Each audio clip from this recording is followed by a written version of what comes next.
123 Descontos. Comprar e economizar em um só lugar. 123descontos.com.br.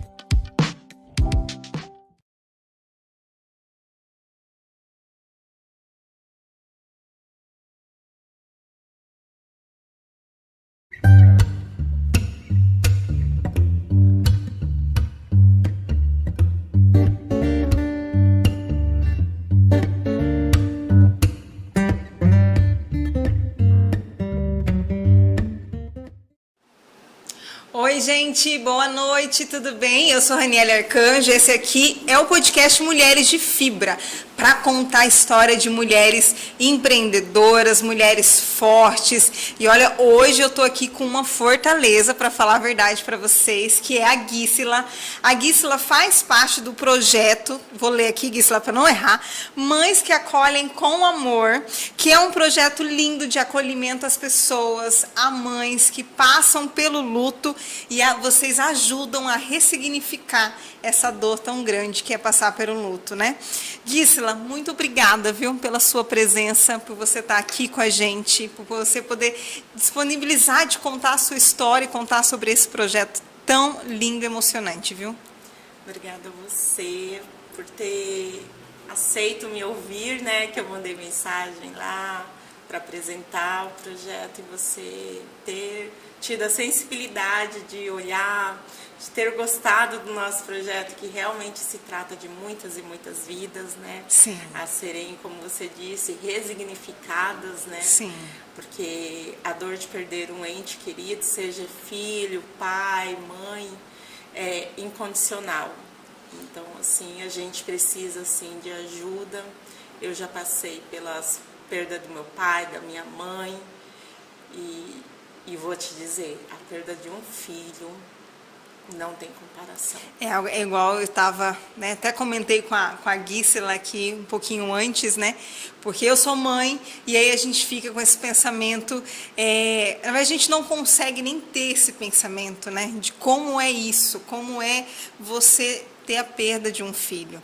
Né? Gente, isso não passa nem na minha cabeça, eu tenho certeza também que não passa pelo pessoal que está em casa, né? Sim. Mas, Guísila, eu queria que você contasse a sua história como mulher, como mãe, e até a gente chegar no projeto hoje, como ele existe. Conta pra gente um pouquinho. Então, eu sou de Mato Grosso, eu vim pra cá, pra Campo Grande, com 12 anos de idade. Olha, que cidade do Mato Grosso? Pontes de Lacerda. Olha aí. Sou de Pontes de Lacerda.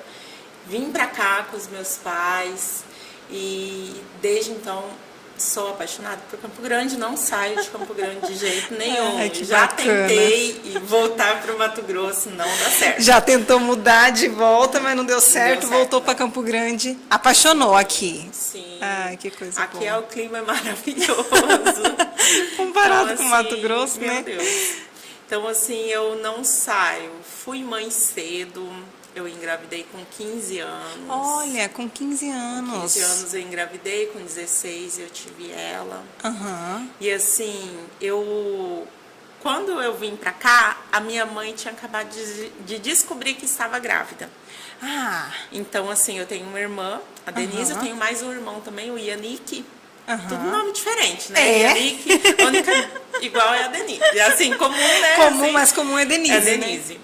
Então, assim, desde quando eu fiquei sabendo da gravidez da minha mãe, eu já imaginava que era uma menina. Então, eu sou apaixonada pela minha irmã.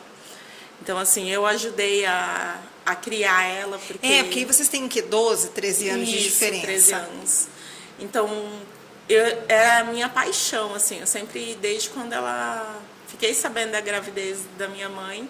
Então, assim, quando ela nasceu, minha mãe começou a apresentar uma doença que não conseguiu, por mais de 5 anos, descobrir qual era. Qual era essa doença? Isso. Olha, porque Guísila. tentou aqui em Campo Grande, na época a gente morava lá em Cidrolândia. Então, assim, eu cresci ajudando a minha mãe a criar a minha irmã. Sim. por causa que ela começou a ter dificuldades para andar, até ela descobrir que ela tinha uma doença rara e hereditária, que é a atáxia, né? Ataxia hereditária, que é no cérebro. E ela ficou com essa doença há cerca de 10 anos. Aí quando a minha irmã estava de 10 para 11 anos, ela faleceu. Aham. Então, assim, eu fiquei cuidando da minha mãe, fiquei cuidando da minha irmã e cuidando da minha filha. Porque a diferença de idade da minha filha e da minha irmã é de 3 anos. É, porque você foi mãe aos 16 e aos 13 você ganhou uma irmãzinha, né? Então a diferença é pouquíssima 3 entre uma e a anos. outra. Então, assim, elas foram criadas juntas, elas falavam para todo mundo que elas eram irmãs. Irmãs. Então, assim, eu cresci nova, criando a minha filha, criando a minha irmã e ajudando Cuidando da minha sua mãe. Então, assim, foi algo bem difícil para mim, porque foi meu primeiro luto. Eu estava com 20 e poucos anos, então foi meu primeiro luto e eu não vivi. E o primeiro luto marca a gente. E ainda mais sendo mãe. Sendo mãe, porque era meu alicerce, né? Por mais que ela estivesse doente ali, era minha fortaleza, meu refúgio. Ela continuava sendo mãe, né? Sim. Então, assim, eu olhava, fiquei totalmente perdida. Muito, muito perdida, porque tinha que olhar para minha irmã e olhar para minha filha. Então, e eu tinha que seguir. Sim. Eu tive que seguir sem nenhuma orientação, mas assim, e uma como força que eu iria mesmo, só com... Como que eu iria passar por esse momento com 2 crianças? Foi muito, muito difícil. Então, assim, eu tive que deixar a minha dor, aquele meu momento, guardado, para ser a força, a segurança da minha filha e da minha irmã. Sim, porque naquele momento você passa a ser o pilar para elas. Sim. E como que elas vão ver você desmoronando? Eu não podia. Não. Assim, graças a Deus, eu tive o meu pai. Meu pai era presente, ele faleceu há pouco tempo. Em julho vai fazer 2 anos que ele faleceu de Covid. Então, assim, e a minha irmã era o xodó dele. A minha irmã e minha filha. Então, assim, a figura paterna que elas tiveram é o meu pai. Foi seu pai. Porque o pai da minha filha não foi presente. Sim. Assim, depois de um tempo que assim, eu me casei, me separei, passei fome. Depois de muito tempo, assim, cheguei a passar fome. E aí a minha filha teve... Nessa época, minha irmã estava com 15, né? E minha filha estava com 12. Eu tive que... E o pai da minha filha não estava pagando pensão, estava atrasando. Então, assim, eu fiquei sem água em casa, sem comida. Então, vendi o que tinha de vender para não passar fome. Mas, mesmo assim, não consegui. E chamei ele, falei, olha, o pai da minha filha, eu falei para ele... Você vai ter que ficar com ela. Porque eu não aguento ver a minha filha passando fome. Passando a necessidade. Entendeu? E aí ela foi morar com ele. Só que ela deixou uma carta pra mim que me doeu muito. Que no pensamento dela, eu estava a abandonando. Porque assim, ainda ela não conseguia entender. Sim. Ela não conseguia. Os seus motivos como mãe, né? Pra deixar ela... Porque assim, eu ainda tive essa opção, né? De ter essa... Pra ela não passar por tudo. Por essas necessidades todas. Mas eu sei que muitas pessoas não têm, muitas mães não têm essa, né? Essa opção. Não tem opção. De, tipo, ter ainda um pai que consiga ainda tá lá. Sim. Ela acaba que a família fica totalmente mãe, filho, e os filhos acabam passando por muitas necessidades. E é onde, assim, mexe muito comigo também, que a gente ajuda no projeto essas famílias também. Sim. Do nosso projeto. Então, Depois de um tempo que ela tava lá, tudinho, ela começou a fazer tratamento psicológico, foi diagnosticado, porque assim, foi uma mudança de vida total, né, pra ela.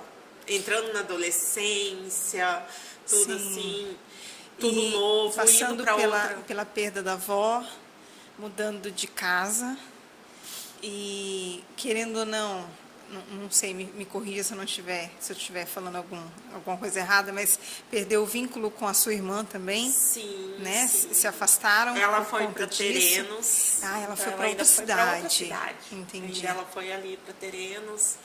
Então, assim, quando dava, ela vinha. Sim. Então, eu comecei a me restabelecer.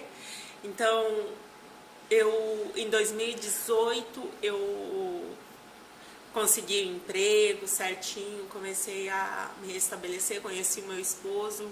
Aham. E a gente já estava, eu ainda conversei com o pai da minha filha, falei, olha, no final do ano, vamos deixar ela terminar o ano letivo, então aí ela passou a vir mais vezes pra cá e eu ir pra lá, entendeu?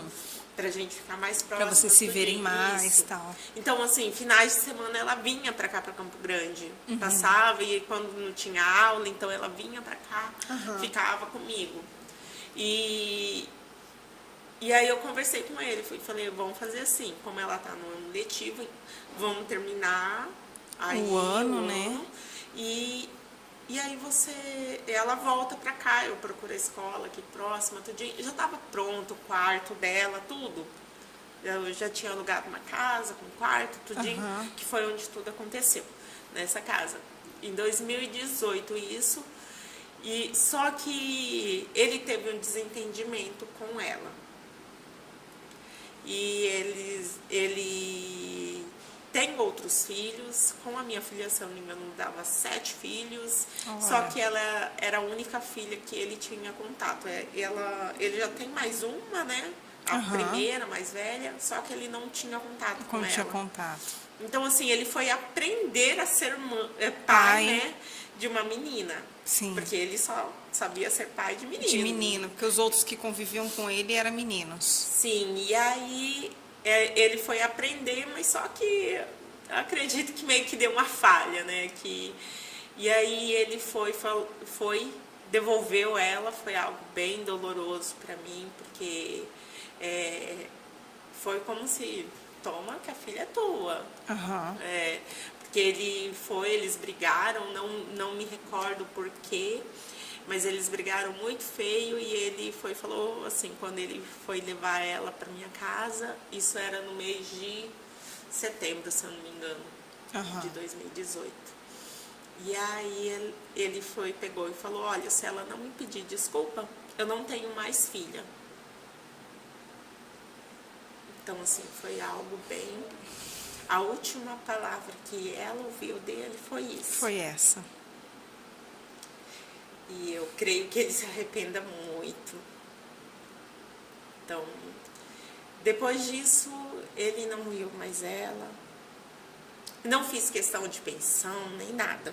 Sim. Porque assim, até porque quando ela foi morar com ele, eu não paguei pensão. Sim. Mas eu comprava roupa, eu comprava as coisas que ela necessitava, entendeu? Então, ela tinha as coisas dela lá na casa dele e tinha na minha casa Na sua também. casa também. Porque as coisas foram melhorando, então dava para ajudar. Então, quando ela voltou, ele não procurou mais ela. Então, assim... Isso em setembro de 2018. Isso, se eu não me engano, foi em setembro ou outubro, foi um desses 2 meses. Ela teve que vir pra cá, então, e a partir daí morar contigo, E já ver escola e tudo. Eu tive que correr atrás de tudo. Me recordo que quando eu tive que pegar a transferência dela, eu tive que ir lá na escola, lá em Terenos.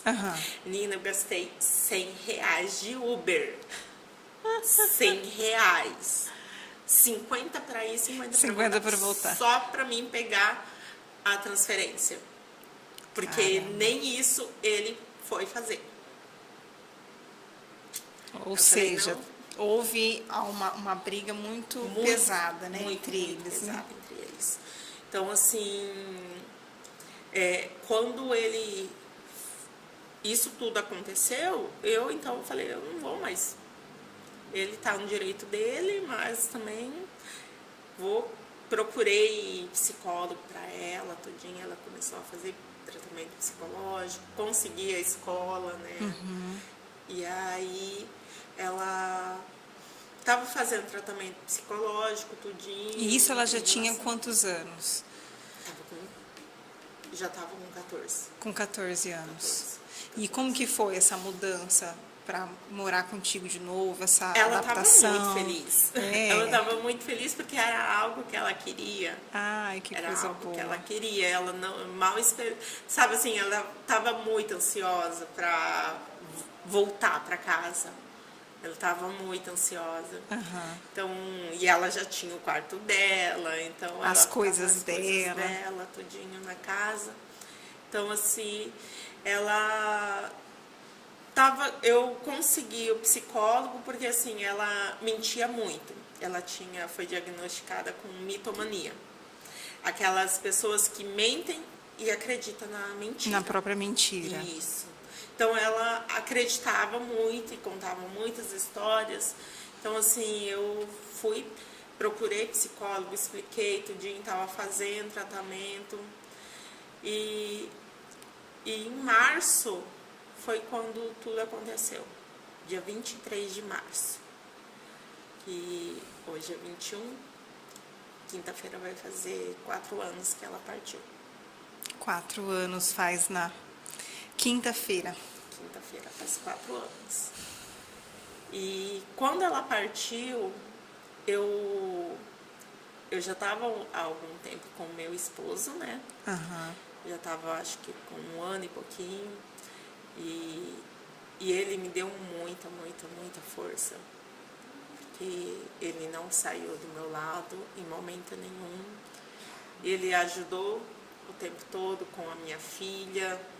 Eu mesmo sendo uma adolescente, 14 anos, né? Muito, muito difícil. Ainda filho de outro.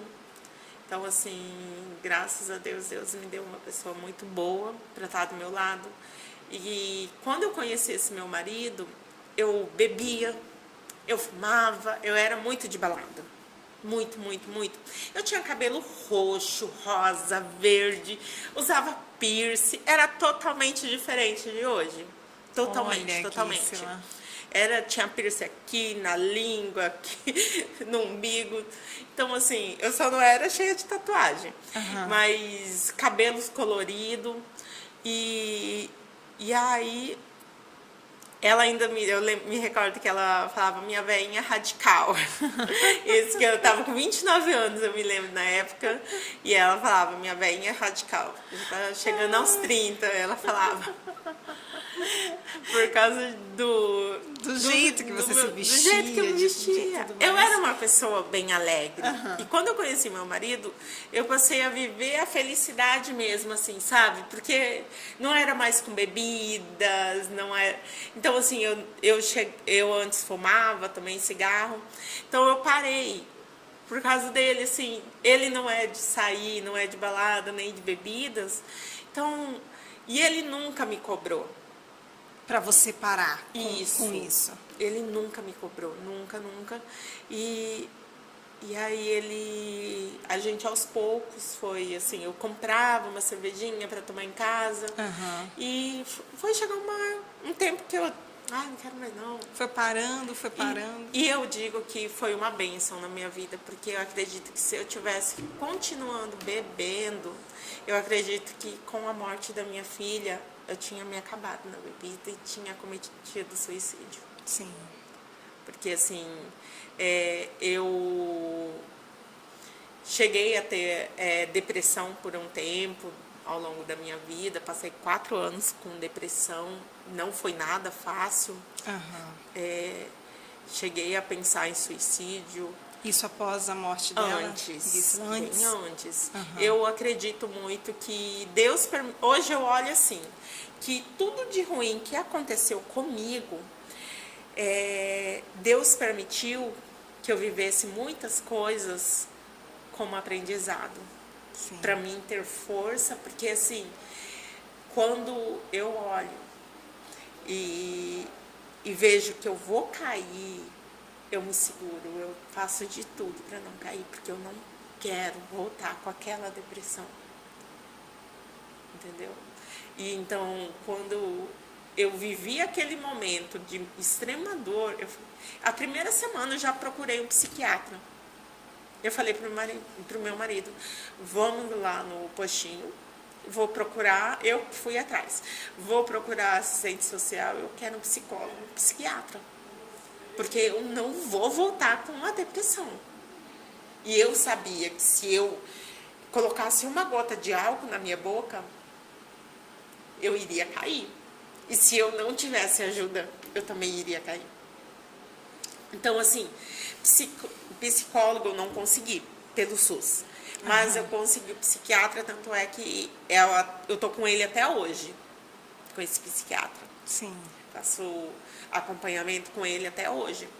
Então, não foi nada fácil desde o início. Mas eu também tive meus momentos de raciocínio, de pegar e falar, eu não quero ficar ruim, eu não quero ficar mal.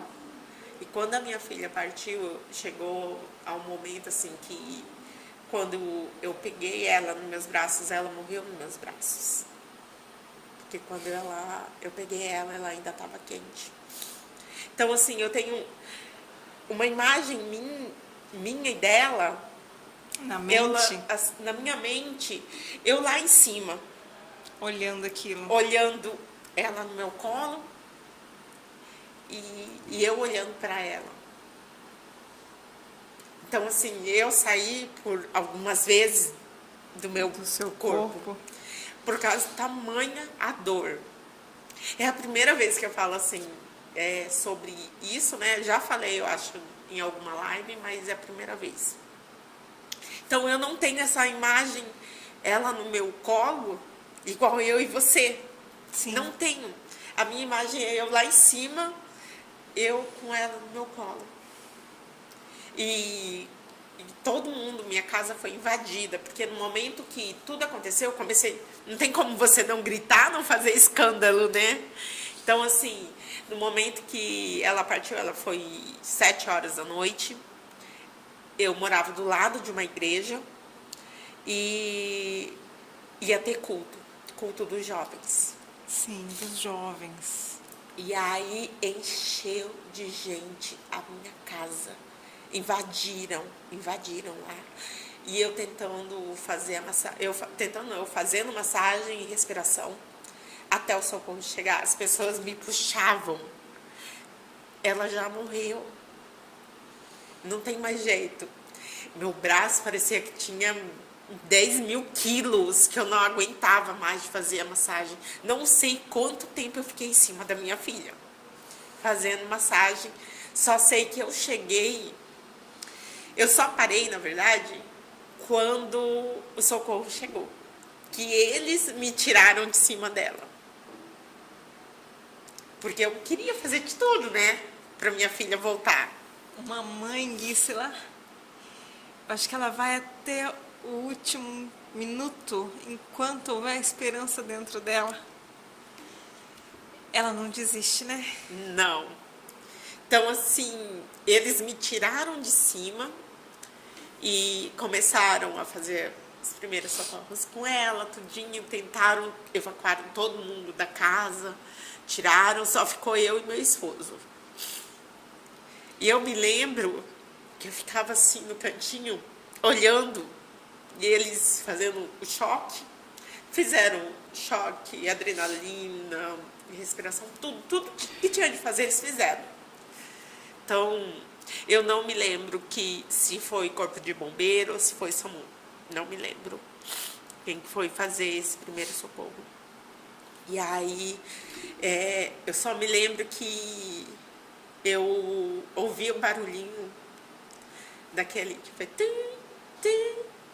Sabe que é os vitais lá, o barulhinho? Sim. E eu só ficava, Senhor, devolve o fôlego de vida para minha filha. E a única coisa que eu sabia falar com Deus era dar glória a Deus em todos os momentos. Eu não conseguia glorificar a Deus, mas eu só sabia falar: dai glória a Deus em todos os momentos, dai glória a Deus em todos os momentos. E eu ficava olhando para ela e eu falava: Deus, dá um fôlego de vida para ela, tira a minha vida, dá para ela. Só que, infelizmente, nada foi feito, né? Hoje eu entendo o porquê Deus naquele momento não me ouviu. Hoje eu entendo. E eles pediram, me chamaram e pediram para mim sentar. E eu sentei. No que aí veio uma mulher e falou: olha, quando a gente chegou, a sua filha já estava sem vida. A gente tentou tudo que podia por você, porque a gente viu que você não desistiu dela. Mas, sabe, enquanto ela tava falando assim pra mim, eu ainda tava, tá, por mais que minha cabeça ainda não conseguia acreditar até eu ouvir, né? Aí ela foi e falou: mas infelizmente a sua filha não resistiu. No que ela falou isso, eu comecei a gritar. E eu me lembro que eu saí do meu corpo mais uma vez. Eu fui parar em cima da minha casa. E quando eu parei em cima da minha casa, de lá do alto, é como se eu estivesse assim, lá naquele canto, olhando lá de cima. Eu vendo a minha casa. As pessoas que estavam dentro já estavam lá fora, tudo com a mão estendida, assim, orando. E em volta delas tinha 3 anjos. E eu voltei pro meu corpo. Voltei, comecei a gritar, vomitei, fiz xixi. Tamanha a dor de tudo. Então, assim, minha experiência de fé já começou ali. A minha experiência com Deus já começou naquele momento. Que Deus permitiu que eu visse os anjos dele, as pessoas orando. Então, eu creio, ao contrário de que muitas pessoas já disseram que ela tá perdida, que o suicídio é muito julgado, né? Então, assim, e julgam muito os familiares, tudo. Sim. E a pessoa. Mas a minha filha tinha depressão, né? Era depressão sorridente. Depois que eu fui e conversei com a psicóloga, ela me explicou tudinho que estava se passando. E ela falou que ela não tinha intenção. Só que o estopim dela foi que 3 dias antes dela cometer suicídio, ela tinha brigado na escola. 3 dias apenas. 3 dias.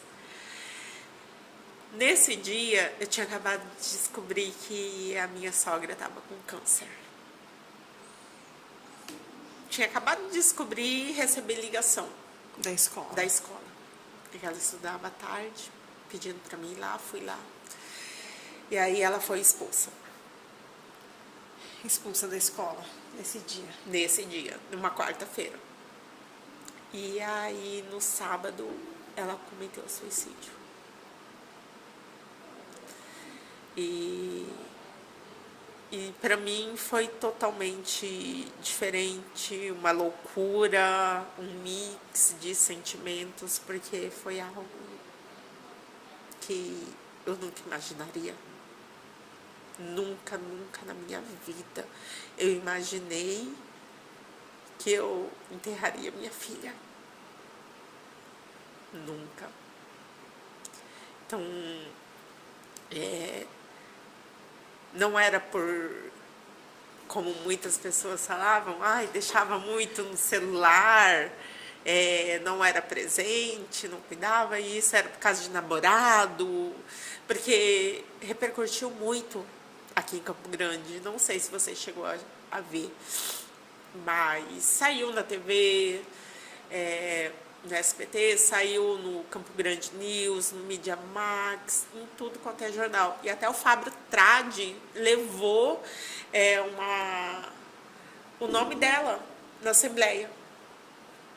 Tenho até no meu celular, eu acho que até postei também no Instagram. Mas eu fiquei sabendo desse do Fábio Tradi alguns anos depois. Porque se você coloca o nome da minha filha no Google, coloca o nome dela completo, aparece a foto dela, saiu no Correio do Estado. Então, assim, muita mídia. Foi muito repercutida aqui em Campo Grande. E isso de uma forma, Gisela, queria até que você explicasse. E o quanto ruim ou bom foi essa exposição toda na mídia para você? O ruim foi que eu fui muito atacada. Eu imagino. Muito, muito, muito. Chegou uma hora que meu marido falou, para de ler os comentários. Para. Porque não está te fazendo bem. Tinha muitas mensagens de acolhimento, mas nesse momento você acaba que você foca nas mensagens ruins. Nas destrutivas, né? Nas destrutivas. E principalmente por pessoas religiosas, por incrível que pareça. Aquelas crentes, principalmente as crentes mesmo, que chegaram falando muita coisa assim. É falta de Deus, que tá na Bíblia, que quem morre vai direto para o inferno. Não tem nada na Bíblia que diz isso. E a falta de empatia, né, Gisela?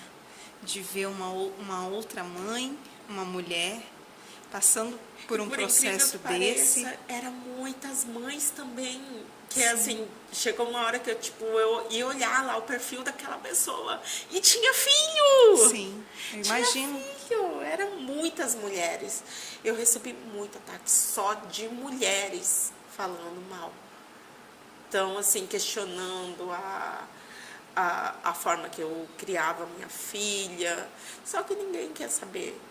A pessoa, quando se trata do suicídio, sempre procuram o quê? Um culpado. Sim. Sempre. Uma causa, mas ali envolve outra pessoa, né? Então, assim, só repercutiu porque eles queriam colocar a culpa na escola. Repercutiu o Campo Grande News, o jornal foi durante o velório. Foi no velório me entrevistar. Sem o mínimo de respeito. Entendeu? Tipo, eu fiquei assim, oi? E aí eu expliquei, porque ele foi falando, não, vai sair uma nota lá falando. Aí eu fui e falei, não, tudo bem, eu falo tudo. Mas foi a escola? Foi a diretora? Você culpa? Aí eu falei, não, eu não culpo a escola. Eu não culpo. Porque assim, eu, por mais que fosse tudo, eu estava ciente do que aconteceu. Sim. Porque o que chegou no Mídia Max? Que a minha filha tinha cometido suicídio porque tinha sido expulsa da escola. Mas ela tinha um histórico de depressão. Então, como que eu iria culpar a escola? Sim, ela foi um ato que ela fez, ela brigou na escola, foi expulsa, sim. Mas eu estava ciente. Fui lá, conversei tudinho. Falei, não, tudo bem, você quer expulsar? E eu sei que se a minha filha continuasse lá, ela iria continuar brigando. Apesar que foi a primeira vez que ela brigou, assim. Então, só que eu conhecia o gênio dela. Como ela era, a gente conhece nossos filhos. Sim. Então, eu acho que ela iria continuar implicando, querendo caçar briga. Então, eu falei, não, então melhor realmente, vamos. Tanto é que naquele dia eu não briguei com ela. Eu procurei, eu falei, não, vou fazer diferente, eu não vou brigar. Só peguei o celular dela. Ela não tinha WhatsApp, ela não tinha Facebook. A única coisa que ela podia mexer no celular era no YouTube. Que ela via, ela gostava muito de ver curiosidades, viagens, maquiagens. Aí o TikTok ela tinha, onde ela fazia os vídeos.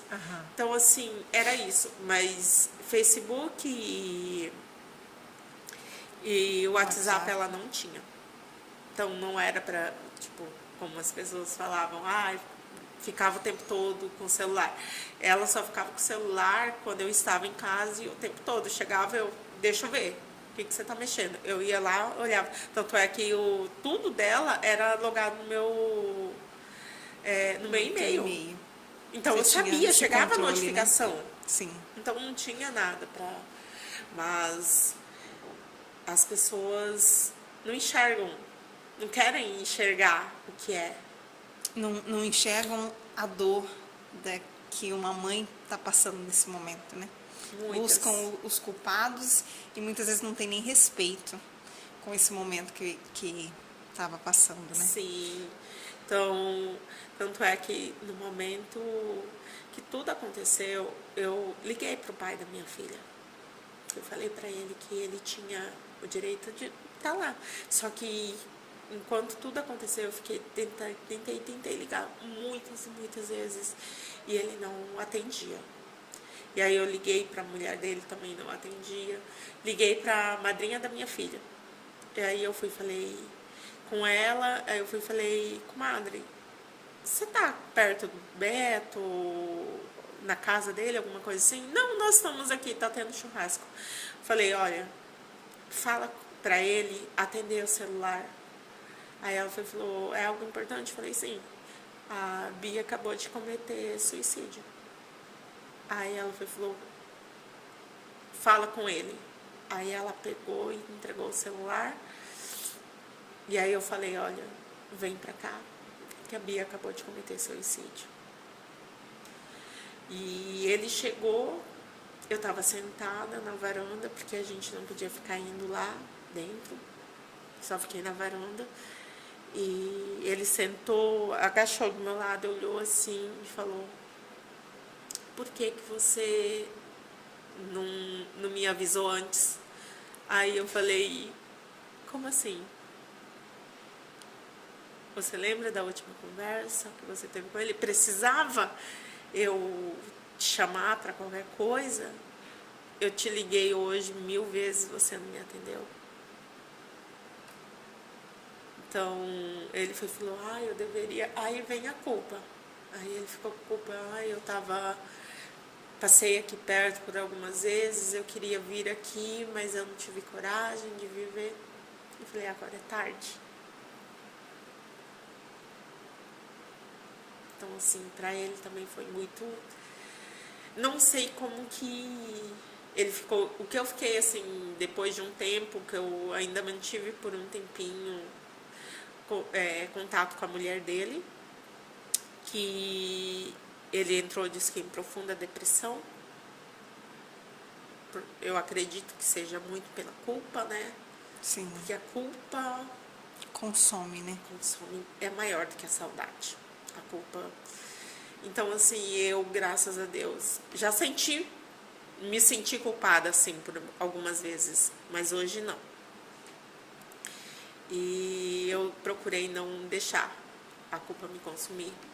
E eu me recordo que, saindo dali, da minha casa, o pessoal da perícia pegou e não foi direto para a delegacia. Eu tive que ir para a delegacia e aí eles me falaram que eu deveria esperar um pouco por causa que a perícia foi em outro local.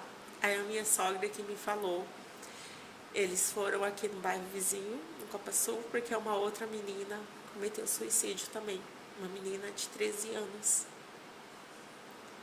Tipo, quase na mesma hora. Sim. E aí eles foram pra lá, depois que voltaram, e eu só podia fazer o BO tudinho, a ocorrência, quando o corpo chegasse lá na delegacia, né? Sim. Então eu fiquei esperando um rapaz, representante do Hospital do Amor não, Clínica dos Olhos, se não me engano, alguma coisa, não me recordo agora qual que era, chegou me pedindo para mim fazer a doação da córnea. Eu nunca pensei na minha vida que você tomar essa decisão seria tão difícil. Eu sempre falava assim, se um dia quando eu morrer, eu quero ser doadora, eu já sempre falei, mas você decidir isso naquele momento. Então, assim, eu relutei bastante, aí ele me explicou como que seria, tudinho. Eu falei, só a minha autorização pode ser? Aí ele falou, ela é registrada no nome do pai? Aí eu falei, sim. Então, preciso da autorização dele. Aí eu falei, tá. Aí eu dou meu marido, amor, você que sabe. Faz o que seu coração mandar. Eu sei que é difícil, mas faz o que seu coração mandar. Aí eu pensei, vai ter um pedacinho da minha filha ainda aqui. Vai continuar vivo um pedacinho da minha filha aqui. Não sei quem.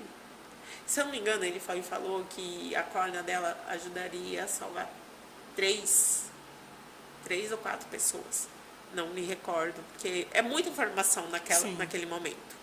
Então, seria mais de uma pessoa. Então, eu fiquei assim, olha, vai ficar um pedacinho da minha filha aqui ainda.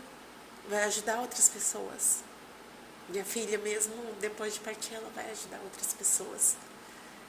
E eu aceitei. Só liguei pro pai dela, falei, olha, o rapaz eu aceitei doar a córnea da Bia. E o rapaz tá indo aí, me passa seu endereço onde você tá, que ela tá indo lá. Ele tá indo aí pegar a sua assinatura. Sim. E foi. E isso era no dia 23, já umas 10, 11 horas da noite, né? Eu sei que a minha tortura durou por 3 dias. Por quê? Começou no sábado, o velório foi no domingo, o enterro foi na segunda. Então, assim, esses dias pra mim, no início, quando deu o primeiro mês, eu ficava pensando, essas horas eu tava assim. Era 3 dias me martirizando. 3 dias. Eu passei a odiar o sábado. Só queria que o sábado não existisse. Então, tudo ficou com o tempo se organizando na minha mente. E eu sou muito grata à minha gerente, que hoje eu estou afastada, mas eu trabalho na Vale, Serviços Gerais, e a minha gerente, a Cris, ela pagou todo o velório. Colocou a minha filha no mesmo cemitério que a minha mãe está enterrada. Ela só não conseguiu no mesmo lugar, mas é poucos metros. Sim. Não conseguiu na mesma galeria, que se diz, né? Mas é a poucos metros. Então, assim, ela pagou tudo. Assim, eu sou muito grata. Muito, muito grata mesmo. E aí eles me deixaram, acho que quase 15 dias sem ir trabalhar, sem descontar nada. E até que eu voltei. Só que no meu serviço eu só chorava. Fazia meu serviço chorando. Tive crises de ansiedade lá.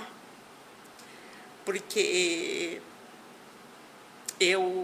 teve um dia que eu me lembro que eu estava fazendo a faxina normal. E o luto é isso, sabe? Você tá bem em um momento e de repente muda tudo. Muda tudo. Então, assim, de manhã eu estava bem.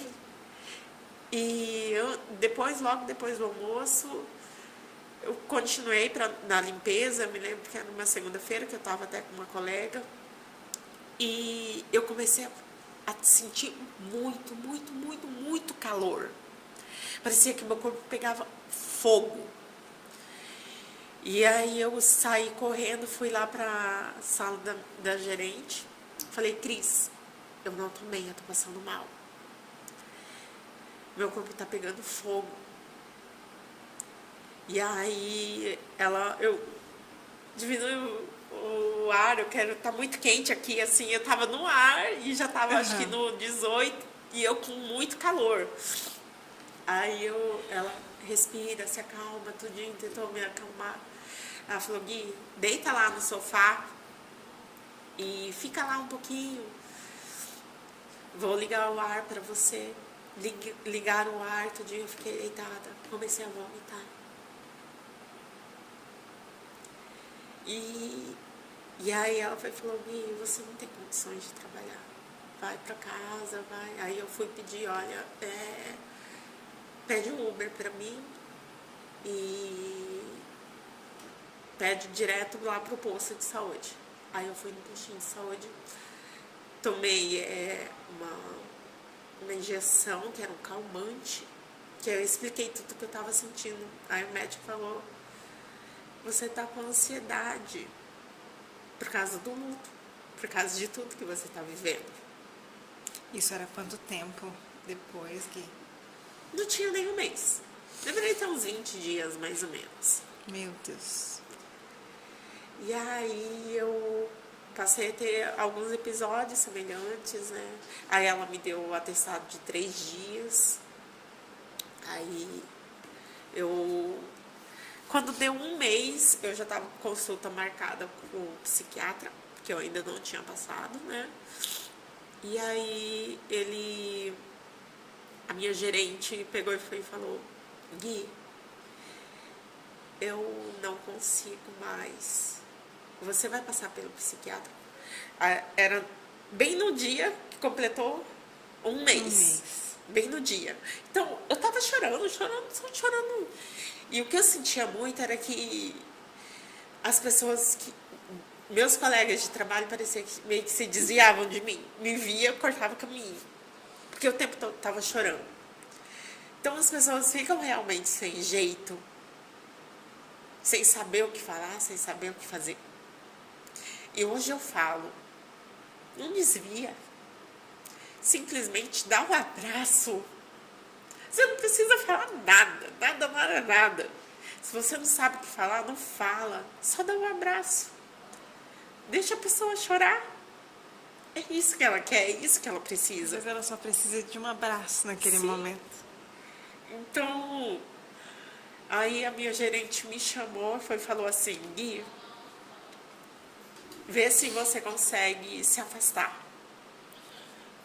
Porque a gente nunca lidou com algo parecido aqui do serviço. Sim.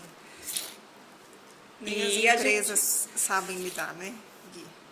E aí ela falou: então vê lá certinho se tem condições, porque eu não tô tendo paz.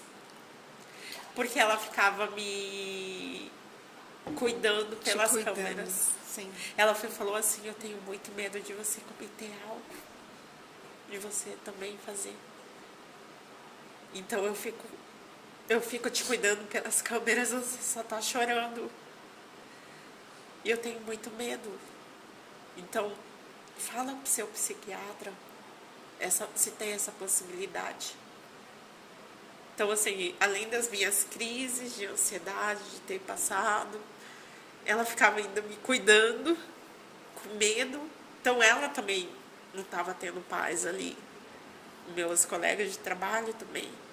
E aí, então, eu me afastei. E até hoje eu tô afastada. Porque, assim, foi algo muito forte. Foi muito, muito, muito forte. E hoje eu não consigo. Vai acabar meu afastamento em julho, mês 6. Eu já conversei com meu marido. Falei: olha, eu não consigo. Não consigo voltar, porque só de pensar em voltar, cara, eu sou muito grato a eles. Muito, muito, muito mesmo, porque eles me ampararam, né? Sim. Mas eu não tô pronta psicologicamente. Mas eu quero seguir a minha vida, tanto é que eu tô com um projeto para seguir a minha vida. Mas acredito que o meu ciclo ali no meu trabalho se encerra. Então eu vou pedir as contas quando acabar. E até tudinho. porque agora essa semana vai fazer 4 anos, né, que ela partiu. E você voltar naquele lugar onde você estava com um mês da partida dela, eu acho que você revive todo aquele sentimento novamente, né? Sim. Tanto é que até hoje eu não consigo passar perto da casa onde eu morava. Você se mudou dessa casa. Me mudei. Hoje eu não consigo passar, porque é como se toda aquela dor, aquele momento, viesse correndo de frente a mim e trompasse e eu começasse a ter crises. Começo a chorar, não consigo. Depois da partida da minha filha, eu criei alguns gatilhos. Eu acredito que muitas mães, não só mães, mas pessoas assim, que vivem um luto traumático, fica com gatilhos, né? Sim. Desperta muitos gatilhos. Então, assim, não só isso. Hoje eu não consigo pilotar moto. Eu tenho muito medo. Muito, muito, muito medo. Se eu ando na moto, é devagarzinho, tipo, procuro uma rua que tá praticamente Livre, deserta. para você poder andar de bem devagarinho. Porque assim, e era algo que eu gostava de fazer, entendeu? Só que a minha vida mudou totalmente. Não foi só a partida da minha filha. Eu mudei. Quando ela partiu, eu tirei piercing, tirei tudo, pintei meu cabelo. Hoje meu cabelo tá natural, não tem nenhuma tintura, nada. Tá lindo. Não deixei meu cabelo era. Meu cabelo era aqui no meu ombro. Justinho. Era muito curto. Agora já tá quase na bunda. E tá sem química nenhuma. Então, assim, eu mudei totalmente. Eu dizia assim, no início era porque eu via o mundo sem graça, sem cor. Meu mundo era preto e branco. Não tinha graça nenhuma. Então eu tirei tudo. Falei, eu vou ficar com algo que hoje não sou mais eu. Sim. Não era, pra mim não fazia mais sentido eu me vestir, ter aquele... São as mudanças internas, né, Guícelas, que acontecem e aí reflete para o nosso Então, exterior. Aí eu tirei tudo. A primeira semana pra mim foi tudo. Por quê? Eu tava tentando compreender o que tinha acontecido. E tinha algo que gritava dentro de mim. Que eu tinha que fazer algo com aquela dor. E ia ser muito lindo. Eu falava, eu vou fazer algo, vou transformar toda essa dor em algo muito lindo. Bom. Eu falava, eu vou fazer algo muito, muito, muito lindo. Eu vou transformar toda essa dor em força. E eu falava, sempre disse, esse lindo vai ser maravilhoso, porque o tamanho da dor é imensa, não tem nem... É imensurável, na verdade. Não consigo dimensionar para você o tamanho dessa dor. E passa o tempo que for, a dor, a saudade fica, a gente tem que aprender a resignificar esse luto pra gente conseguir seguir em frente. É um dia por vez, às vezes nem um dia, é um momento. É você aprender a viver aquele momento. Guícela, primeiro que eu quero te agradecer, tá? Por você estar aqui, por você estar compartilhando. Tenho certeza que tem muitas mães, muitas mulheres nos ouvindo hoje. E essa mensagem pode chegar no coração de cada uma. Aquela que se passou por uma perda, por um luto. Ou para outras também, porque isso é importante, porque isso é da vida. E qualquer uma de nós pode chegar uma hora a passar por isso. Sim, sim. Então é importante ter essa consciência. Mas primeiro agradecer você e falar, e eu queria saber da sua força.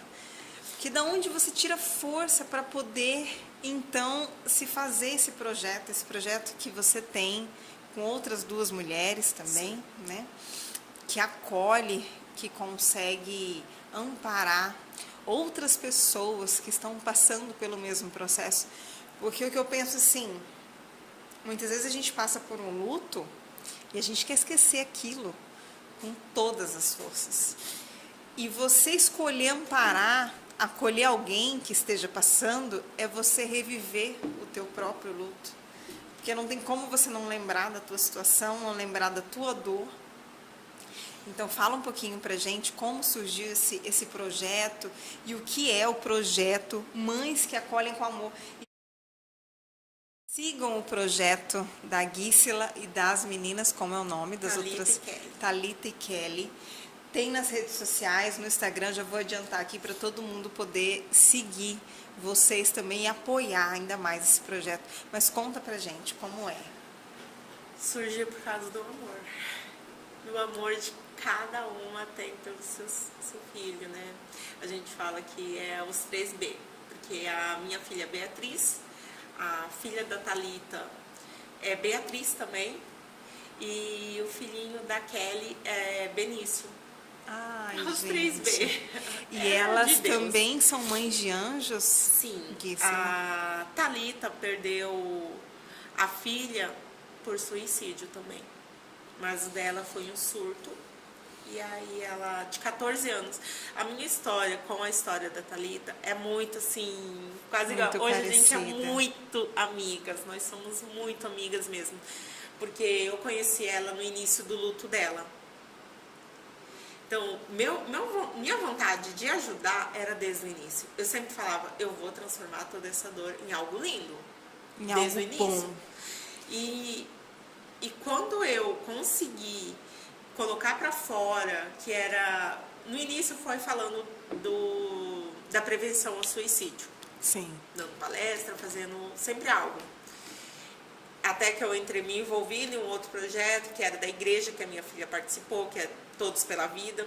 Aí, com a pandemia, tudo foi por água abaixo. Sim. Mas eu acredito que foi um aprendizado, né? Para mim poder aprender mais sobre o suicídio, sobre a prevenção, sobre as doenças psicológicas, né? Para mim, ter um lugar de fala sobre esse assunto. Sim. E com o tempo, depois disso, eu acabei que eu conheci um outro projeto que acolhe pessoas enlutadas. Só que com o tempo ali eu vi que não era o que eu esperava. E nisso, eu já tinha conhecido a Thalita, que estava no início do luto. Ela foi para esse projeto também ficou como voluntária, assim como eu. Uhum. E eu e a Thalita, a gente é ligada principalmente pelas nossas histórias, nossas bias. Porque quando eu contei a minha história no Facebook, ó, para você ver como que é importante a gente contar a nossa história. Quando eu escrevi um texto contando a minha história, que era sobre sobreviventes.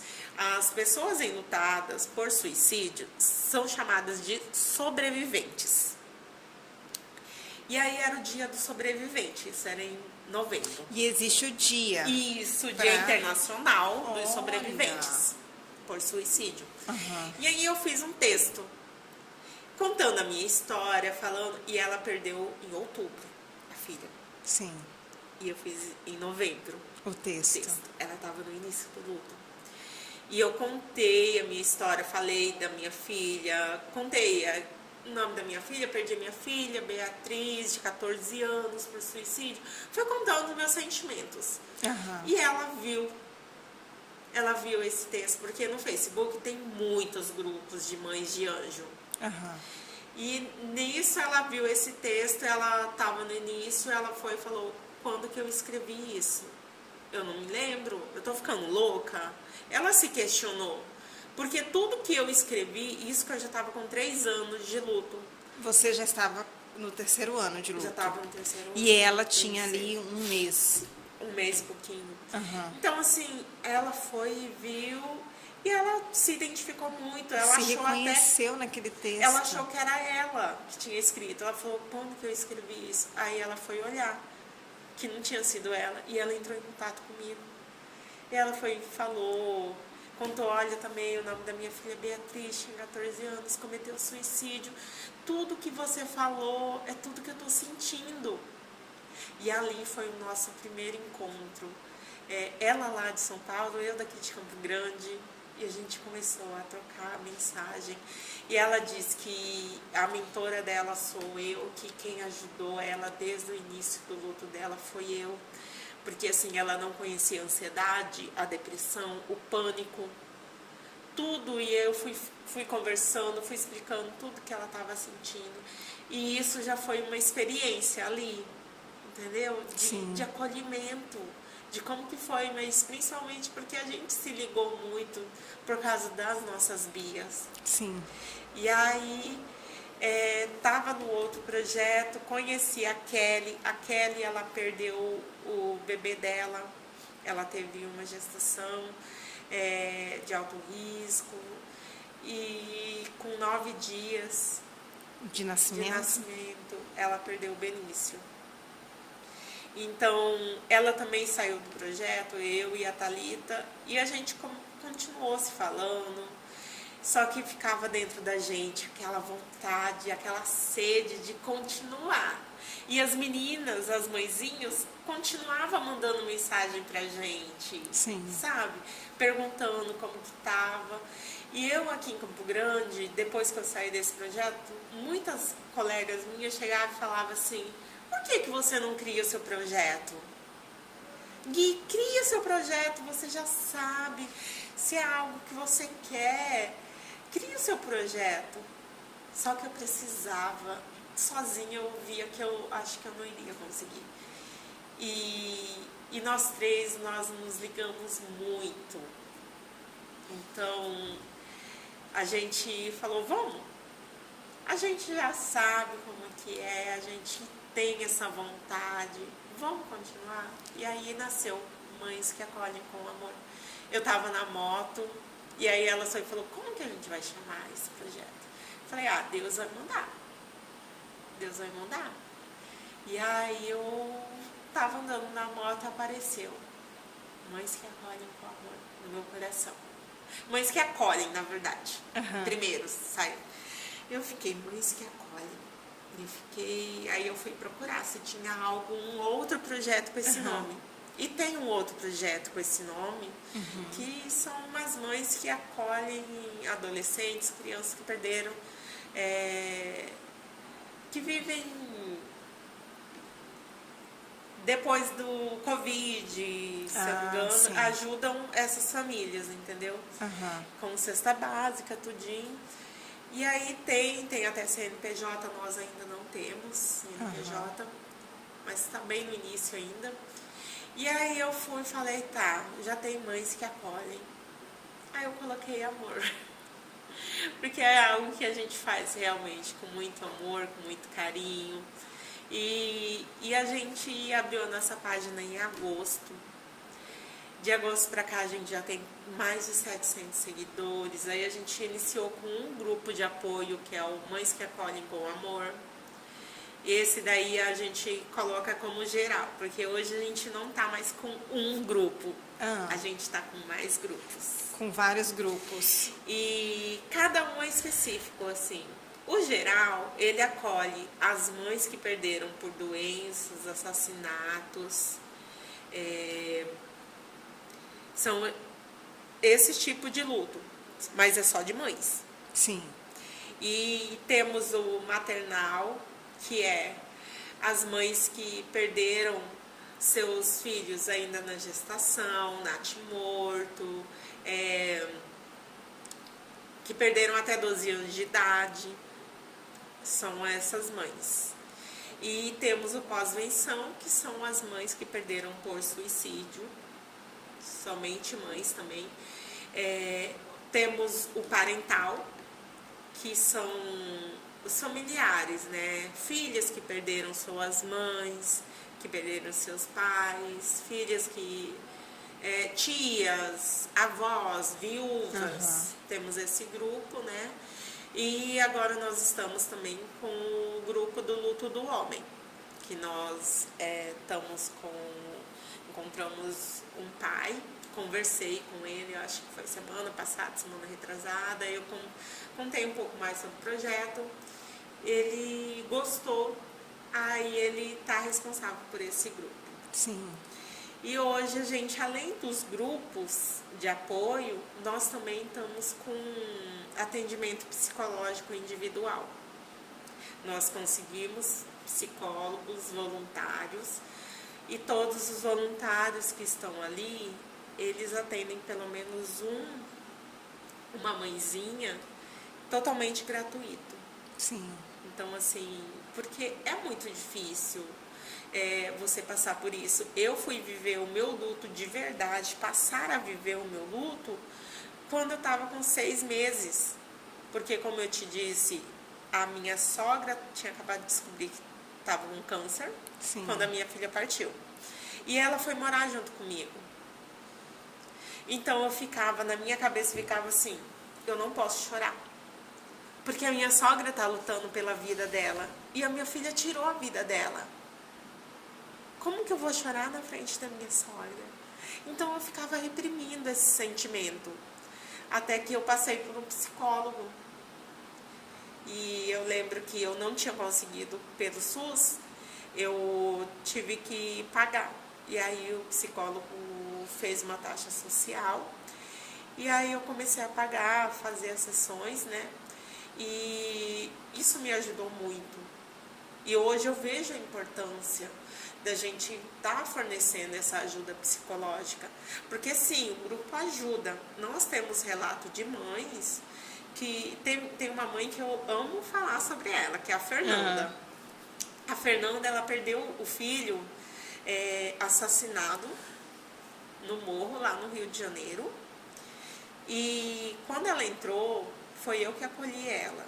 Ela estava com 3 dias, ela tinha acabado de perder o filho, estava acho que nem 15 dias que ela tinha perdido, e ela já tinha 3 dias que ela não levantava da cama, não tomava banho, não se alimentava. Ela estava em profunda depressão, só estava ali, esperando a hora de partir mesmo. E a partir de quando eu comecei a conversar com ela, explicar tudinho, coloquei ela no grupo. Com ela não consegui fazer chamada de vídeo logo de cara, porque estava muito difícil para ela. Sim. Então ela foi pro grupo tudinho e hoje ela dá muito testemunho lá, ela ajuda muita gente. E aí 2 dias depois que ela estava no grupo, ela mandou mensagem agradecendo as meninas, que ela conseguiu levantar da cama, comer, tomar banho e cuidar dos seus filhos. Então, assim como a Fernanda, tem muitas mães por aí. Não só mães, mas também filhas, viúvas, que acabam entrando em profunda depressão quando um ente querido parte. Então, eu vejo com esse relato dela e outros também, a importância do que nós fazemos, do nosso acolhimento. Sim. Cada pessoa que entra lá no grupo, o nosso principal contato com as pessoas é pelo Instagram. A maioria vem pelo Instagram. E a gente, quando sou eu que acolho, ou eu, ou a Thalita, ou a Kelly, qualquer uma, a gente inicia uma conversa, manda uma mensagem no Instagram apresentando o projeto, nos apresentando, e ali a pessoa fica com total liberdade para falar. E aí a gente faz acolhimento ali, marca uma hora e um dia para a gente estar fazendo uma chamada de vídeo, para então depois ela entrar no grupo. A gente não disponibiliza link, porque acredito que o nosso diferencial seja esse, dar esse acolhimento, mostrar, olha, eu tô aqui, eu quero te conhecer, quero conhecer a sua história, a história do seu filho, de como que foi. E como você disse, realmente, quando a gente acolhe, a gente lembra. Mas eu, a Kelly, a Thalita, a gente aprendeu a separar as dores. Por quê? Tem muitas pessoas que acabam que pegam aquela dor daquela pessoa para si. Sim. Então, eu aprendi que não, a dor é dela. Eu posso estar ajudando, acolhendo, ouvindo, e ela vai me ouvir também. Eu falo um pouco, muitas das vezes, Deus permite até que eu, nas conversas, muitas vezes sinto a dor dela. Chega, nossa, é muito horrível, vou dizer. Deus permite que meu coração rasga, dá uma vontade de gritar, meu coração dá um desespero. E aí, enquanto ela tá falando, eu tô orando, tô pedindo a Deus para acalmar o coração dela. E conforme ela vai se acalmando, meu coração vai se acalmando também. Então, assim, eu não tenho religião. Lá no grupo, nos grupos, nós não falamos de religião. Nós falamos de Deus. Sim. Porque acredito que sem a fé, uma pessoa enlutada não consegue. Se você perguntar hoje para qualquer pessoa que vive a dor do luto e falar que ela conseguiu sozinha, sem fé, ela vai cair. Pode ter certeza. Ou ela está em profundo depressão, tá mal. Porque se você não tem fé, se você não crer em algo para você conseguir seguir em frente, você não consegue. Você não consegue. Você tem que acreditar em alguma coisa. Só que as pessoas, tem muitas pessoas que pré-julgam uma pessoa enlutada. Quer ver, não só o suicídio, uma pessoa enlutada pelo suicídio sofre muito preconceito, julgamento, mas as mães que perdem seus filhos na gestação, elas são invalidado o luto dela. Por quê? Não nasceu, porque não viu, não criou vínculo. Sim. E fica aquele, você é novo, você é nova, você pode ter outros filhos. Ai, que bom que foi agora, senão você ia se apegar. Que bom. Então, assim, muitas frases sem noção. Meu Deus. Ou até aquela, assim, que fala, foi a vontade de Deus. Como que você fala para uma mãe? Tá certo que nós sabemos, mas não precisa você dizer. Porque quando você fala, a pessoa acaba que se revolta contra Deus. Sim. Em vez de você estar levando essa pessoa para perto de Deus, você vai fazer com que ela se afaste disso. Você fala, como que Deus me deixa ter uma dor tão grande como essa? Por que ele permitiu que eu tivesse a gravidez e de repente tira? São questionamentos, sabe? Eu aprendi a ver as mães de anjo que perderam os seus bebês com outro olhar, porque eu comecei a ouvir elas. E ali eu comecei a ver, e não somente começa essa tortura psicológica com essas mães, já dentro do hospital. Principalmente dentro do hospital, porque muitos médicos falam, segue sua vida, imagina que você passou por uma simples cirurgia. Eu já ouvi mães falando isso, que médicos falou isso, e não dão nenhum suporte psicológico para essas mães. Por isso que é muito importante, Gisela, quando você se dispõe a falar da tua história e falar sobre isso, porque a nossa sociedade vive assim, não sabe como reagir, como se comportar, como respeitar uma pessoa enlutada. Então isso que você traz é muito importante. Sim, além dessas, eu falo, a sociedade, elas não estão prontas para falar sobre a dor. Porque hoje o que você olha nas redes sociais é vídeos de pessoas fingindo ser o que não são. Sim. Na extrema alegria. E não é essa a realidade das pessoas. Não é verdade. Quem vive 100% feliz? Assim como nós. Hoje eu vejo assim que nós temos os momentos.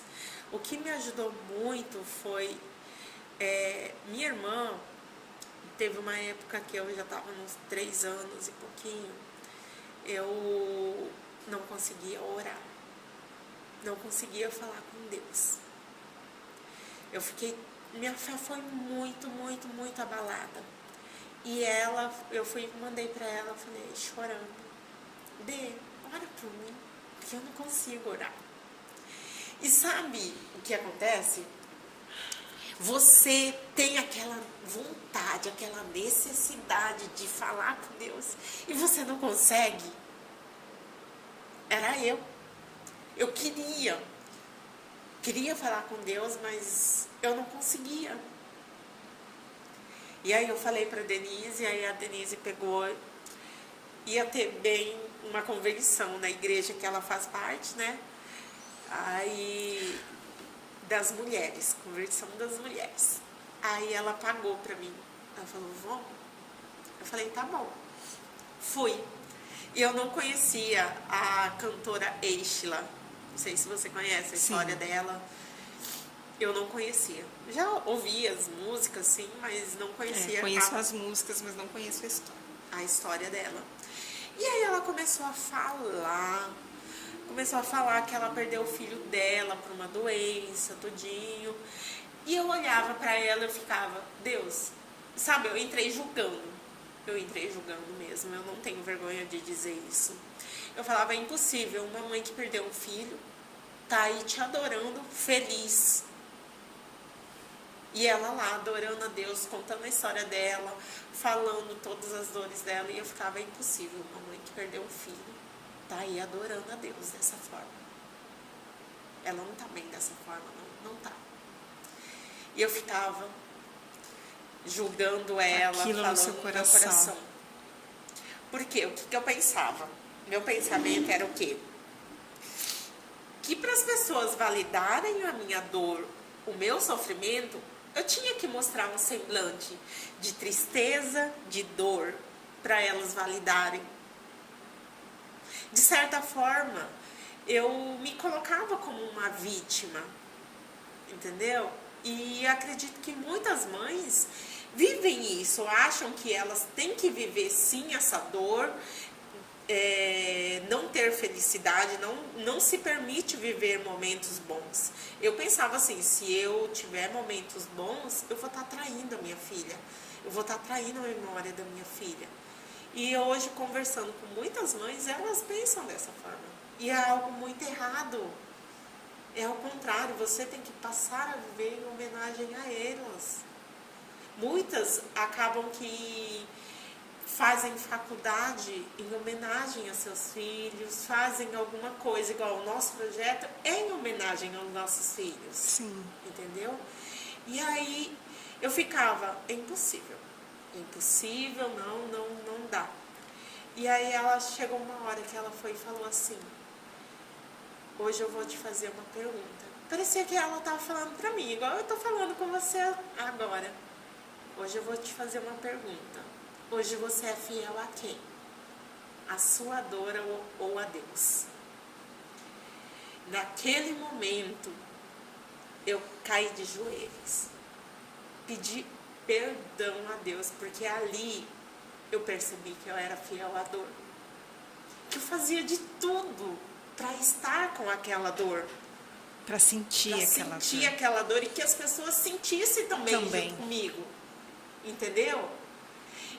E aí eu fui pedir perdão a Deus, e naquele momento que comecei a pedir perdão a Deus, a chorar, foi como se eu sentisse alguém vindo atrás de mim, me abraçando e tirando toda aquela dor, aquela angústia, tudo aquilo que era de ruim, que o luto estava comigo, saiu naquele momento.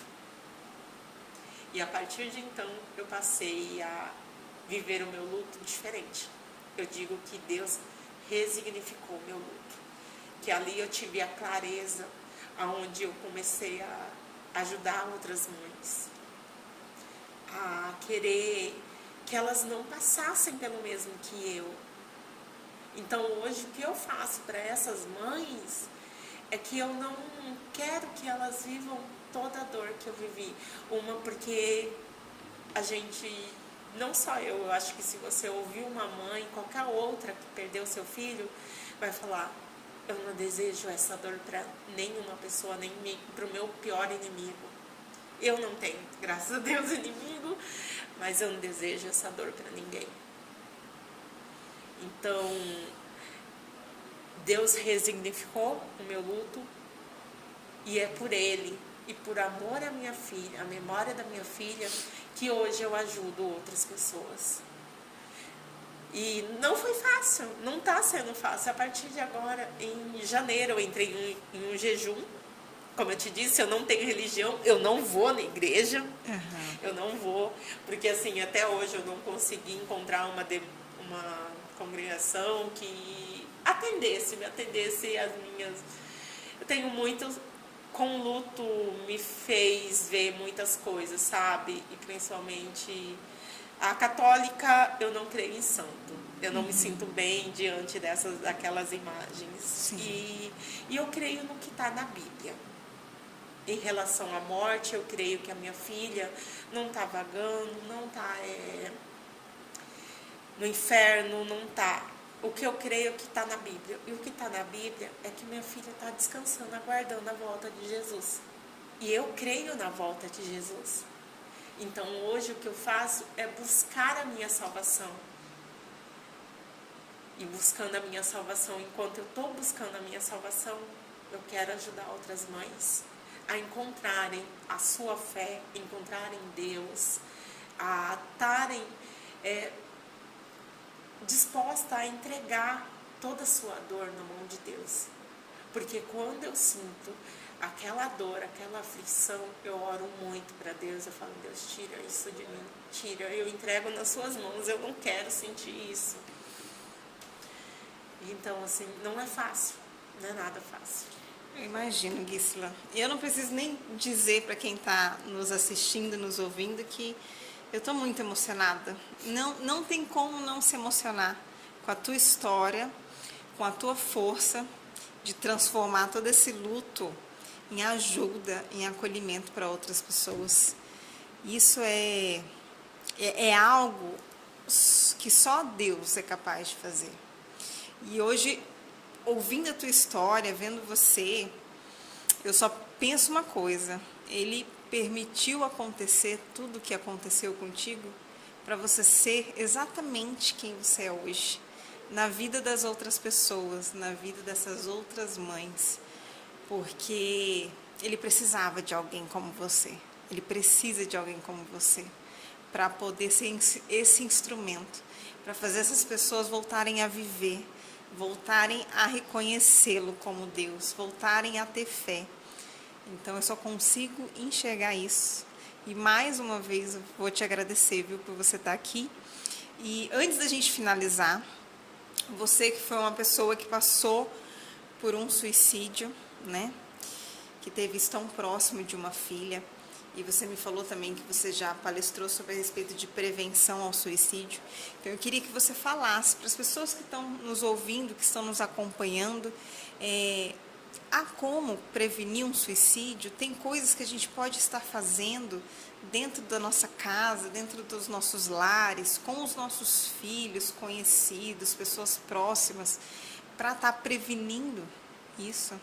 Olha, eu digo que o nosso projeto já é uma prevenção.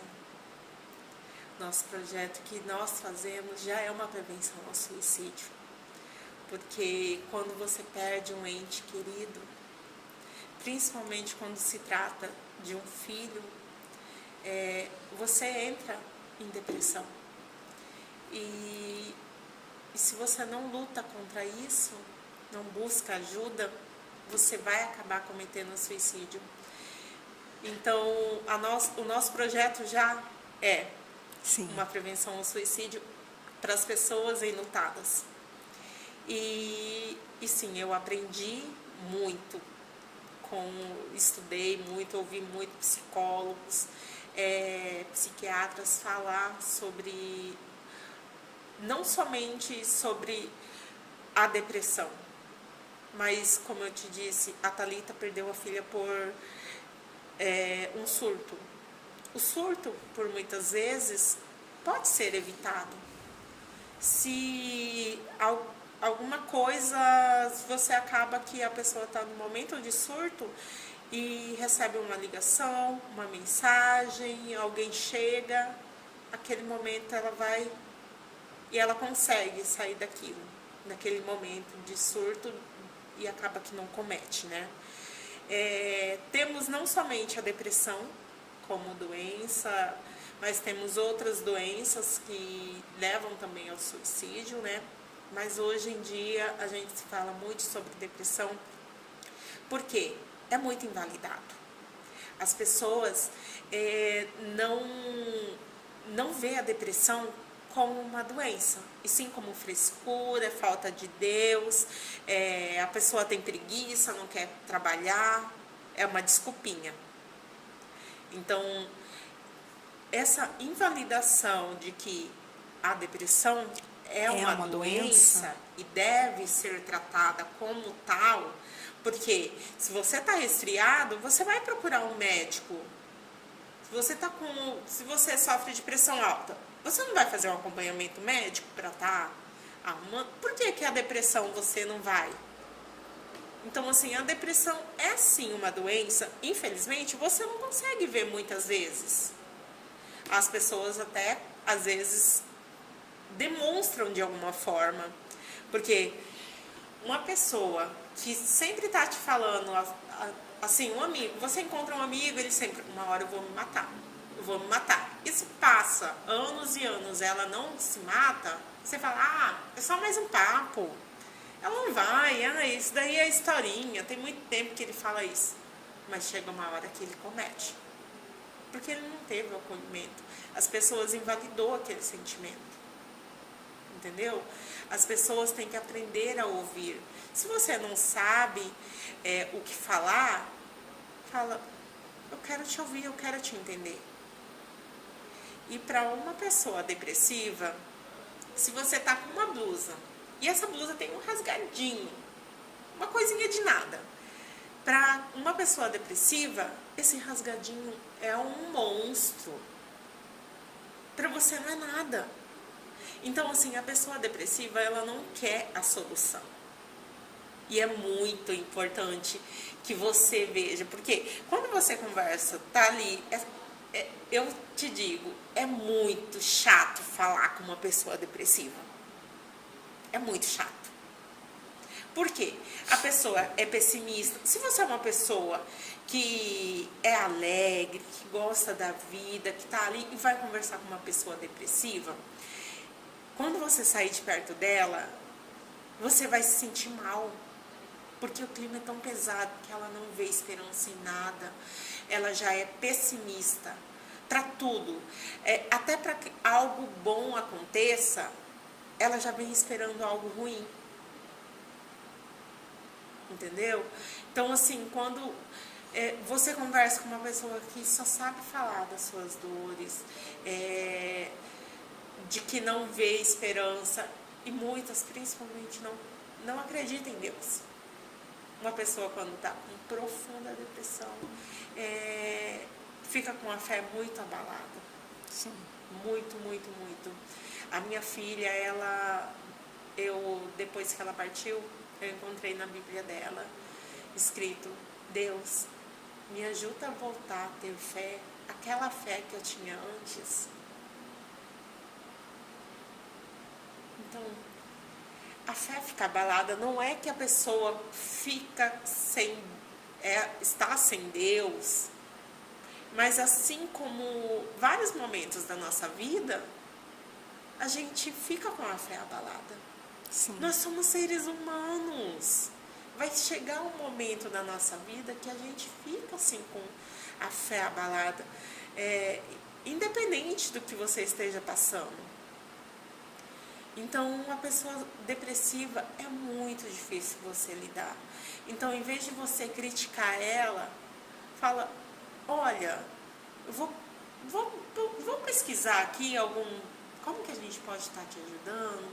A internet tem tantos psicólogos falando, psiquiatras, tantas palestras, vídeos na internet para você aprender, saber mais sobre essas doenças, sobre ansiedade, pânico, que não é nada de frescura. Procurar conhecimento, né? Sim, e hoje essa falta de conhecimento é porque as pessoas não querem realmente saber até acontecer com elas. Se não acontece com elas, é frescura. E não é falar assim, ai, não tem como você saber. O tempo todo você está com o celular na mão. Por que você não faz um Google para lá falar, para saber um pouco mais? Por quê? Porque não é com você? Mas pode ser com um filho seu. Pode ser com a sua mãe. Porque hoje tem crianças de 5, 6 anos cometendo suicídio. Nós temos caso de uma mãe do nosso grupo, que a filha cometeu suicídio, e os filhos dela viram.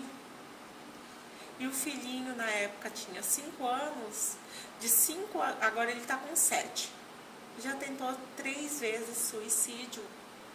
Meu Deus.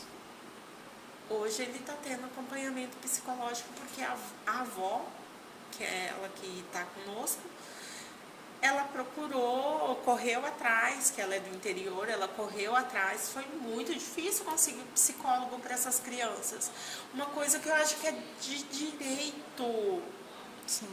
E ela não conseguiu, ela teve que entrar na justiça para conseguir esse atendimento para essas crianças. Então, olha como que a nossa sociedade está. Você tem que correr atrás. Psicólogos, acredito que as pessoas... Tem psicólogos que não... Eles atendem muitos clínicos,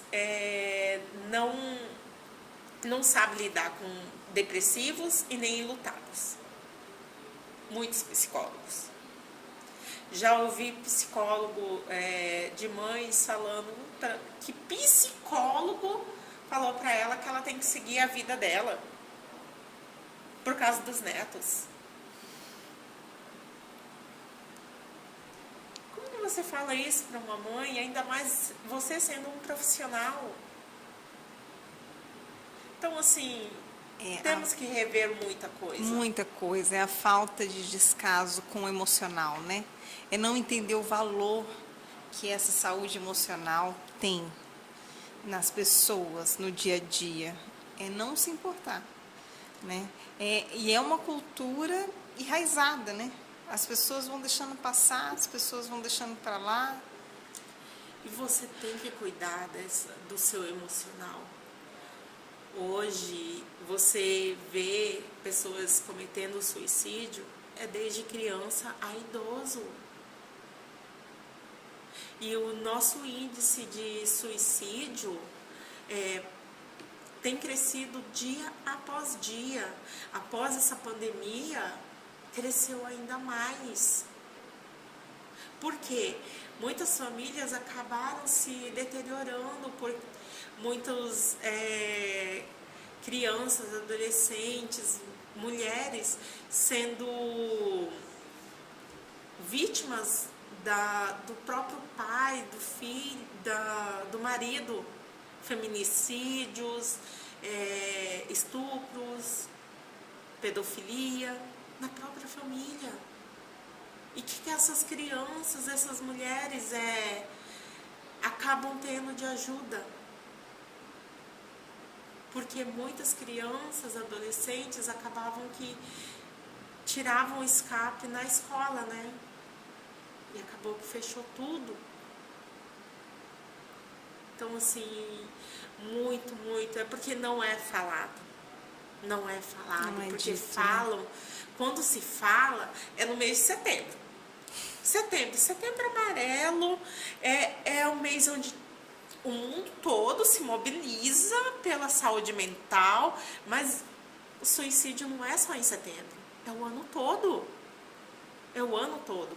Hoje nós vamos ter uma live que vamos falar sobre saúde mental e tentativa de suicídio, que reflete nos familiares e amigos, uma tentativa. Acho que eu vi sobre isso, né, Gisela, de 365 dias amarelos. Isso. É uma campanha que a gente está fazendo do nosso projeto 365 dias amarelo. É importante, é uma coisa que deveria ser dita todos os dias, né? E aí nós trabalhadas dentro das nossas escolas também. Sim, eu acho muito importante. Só que você vai atrás para falar, eles te procuram somente em setembro. Porque aí eles querem fazer bonito, porque é algo que é todo mundo. Mas só que realmente deve ser tratado o ano todo. Nas escolas, nas empresas, Sim. em tudo quanto é lugar. Você está falando, porque um simples gesto, você pode estar salvando a vida. As pessoas não têm noção que um abraço pode salvar a vida. Você não precisa falar nada. Ou simplesmente, quando você vê algo que você não sabe o que fazer, simplesmente pede orientação para Deus. Fala, Deus, me usa. Me usa. Só me usa nesse momento. Que ali Deus vai te usar e vai fazer o certo. Vai te usar como instrumento, né? Hoje, as minhas orações é essa. Deus, eu quero fazer a sua vontade. Então me usa. Eu tô aqui para ser seu instrumento. Eu tenho certeza disso, que Ele está lhe usando. Você é um instrumento, com certeza, Gisela, na vida de todas essas pessoas, dessas mães. Quero te agradecer, viu? Por esse papo, por você contar a sua história. Uma história, assim, que é inspiradora mesmo, porque muitas vezes a gente reclama por tão pouca coisa, e aí a gente vê uma mulher como você, que conseguiu passar por todos esses lutos, essas perdas, e tirar força ainda, confiar em um Deus de amor, e poder ajudar outras pessoas, né? Assim como você, assim como a Kelly, a Thalita, né?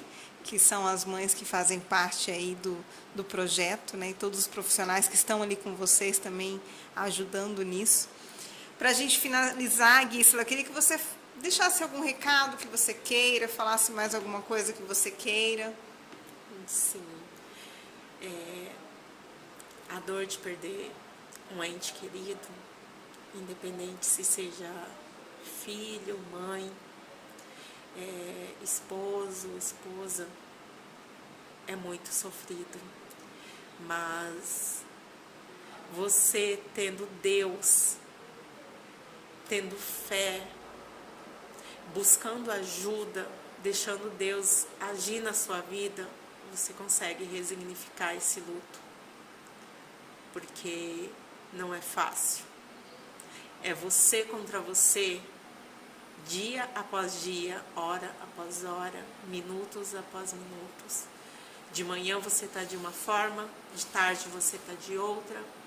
Você não sabe como você vai acordar no outro dia, se você vai ter um sonho bom, um sonho ruim, como que você vai se sentir após esse sonho. Às vezes um sonho muda seu dia inteiro. Às vezes uma palavra de uma pessoa pode ser construtiva ou destrutiva. Cabe você estar bem com o seu luto, acreditar no que você no que seja bom para você. Porque se você deixar a sua fé ser abalada, o inimigo te usa. E é tão difícil você se levantar. Sozinho é muito difícil. Então, assim, o luto tem seus altos e baixos, é como uma montanha russa de sentimentos, um mix de emoções, mas a gente tem que aprender a lidar com esse momento, aprender a reviver, a sobreviver com tudo que está acontecendo. É você aprender a sobreviver sem aquela pessoa amada. é você voltar a ter esperança, a ter prazer em sentir qualquer momento, até você ir num parque, você ir numa praça, olhar para o céu, olhar como o sol está lindo. É você ter esperança que você vai reencontrar aquele ente querido que partiu e que você continua aqui porque ainda tem um propósito na sua vida. Porque se você está aqui, é porque Deus tem algo para agir na sua vida. Ai, que lindo, Gisela. Gente, eu não sei vocês aí que estão nos ouvindo, nos acompanhando, mas eu estou super emocionada. Coração grato, viu, por ter você aqui mais uma vez. Vou falar isso porque é muito forte o que você fala. E é uma lição para todos nós, né? Então, mais uma vez, Gisela, muito obrigada, viu? Obrigada demais pela sua presença. E Mães que Acolhem com Amor, tá no Instagram. Quem deseja conhecer mais esse projeto, saber mais desse trabalho, sigam lá, procurem lá. Tem alguma outra forma, Gisela, para entrar em contato com vocês ou é mesmo pelo Instagram? Pelo Instagram, né? Tá certo. Gostou, gente, desse bate-papo? Foi bom para vocês? Trouxe emoção aí e muito conhecimento também, porque a Gisela ajudou a gente muito a melhorar a nossa ideia sobre o luto ou como estar com pessoas enlutadas, né? Então, se fez sentido para você, curte, comenta, manda esse vídeo também para aquela pessoa que esteja precisando nesse momento. E muito obrigada mais uma vez, Gisela. E na semana que vem teremos aqui uma outra mulher inspiradora também para contar a sua história. Muito obrigada, gente. Obrigada, Gisela. Gratidão. Tem que ir te dar um abraço.